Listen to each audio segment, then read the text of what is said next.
இந்த வீடியோவில் meridian டிஜிபிஎஸோட M20L அன்பாக்சிங்கோட video பார்க்க போகிறோம். இதில் பார்த்தீங்கன்னா மெரிடியன் டிஜிபிஎஸில் பார்த்தீங்கன்னா நமக்கு ஒரு சேஃப்டி வெஸ்ட், மவுஸ் பேட், ஒரு எக்ஸ்டென்ஷன் போல் இருக்கும். இதில் M6+ பேஸ், M20L லேசர், ஓகேங்களா, லேசர் இதுதான் இதோட காம்போ. கண்ட்ரோலர் MC200 கண்ட்ரோலர் இருக்கும். இது பார்த்திங்கன்னா MC200 கண்ட்ரோலர். அதுக்கப்புறம் பார்த்திங்கன்னா ட்ரைப்ரேஜ்,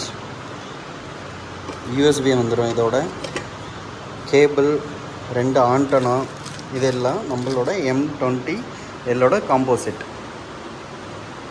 நம்ம M20L என்ன அட்வான்ஸ்ன்னு பார்த்தீங்கன்னா 100 மீட்டர் வரை நம்மளால் லேசர் யூஸ் பண்ணி பாயிண்ட் கலெக்ட் பண்ணிக்க முடியும்.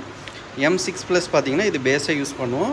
M20L பார்த்திங்கன்னா ரோவர். இதுதான் இதோட காம்போசைட். இதில் 3 ஆப்ஷனாக நம்ம யூஸ் பண்ணி டேட்டா கலெக்ட் பண்ண முடியும். ஒன்று இன்டர்னல் ரேடியோ, அதுக்கப்புறம் பார்த்திங்கன்னா GSM மோட், CRS. இந்த 3 ஆப்ஷனை பயன்படுத்தி நம்ம instrument, base and rover connect பண்ணிக்க முடியும். இதில் CRS பொறுத்தவரை உங்களுக்கு ரோவர் மட்டும் இருந்தால் போதும். ரோவர் அண்ட் கண்ட்ரோலர் இதை யூஸ் பண்ணிக்க முடியும்.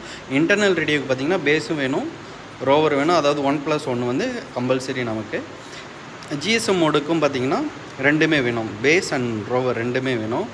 இதோட GSM மோடோட டிஸ்டன்ஸ் பார்த்திங்கன்னா பேஸில் நீங்கள் சிம் போட்டிங்கன்னா உங்களுக்கு 50 கிலோமீட்டர் ரேஞ்ச் வரை நமக்கு சிக்னல் கிடைக்கும். இன்டர்னல் ரேடியோவில் பார்த்திங்கன்னா நமக்கு 5 கிலோமீட்டர்லேருந்து 7 கிலோமீட்டர். அது நம்ம இன்டீரியல் ஏரியாவில் இருக்கமா அதை பொறுத்து அது சிக்னல்ஸ் மாறும். சிட்டிக்குள்ளே ஒரு மாதிரி இருக்கும். ஆவரேஜாக உங்களுக்கு இன்டர்னல் ரேடியோவில் 5 கிலோமீட்டர் வரை நமக்கு ரேஞ்சு கிடைக்கும். இது பார்த்திங்கன்னா ட்ரைப்ரேஜ், மெரிடியனோட ட்ரைப்ரேஜ். 2 அடாப்டர் இருக்கும். அதோட கேபிள், இது 2 பார்த்திங்கன்னா பேஸ் அண்ட் ரோவரோட 2 அடாப்டர். இந்த பிளாக் கலர் பார்த்திங்கன்னா கண்ட்ரோலரோட அடாப்டர் ப்ளஸ் கேபிள்.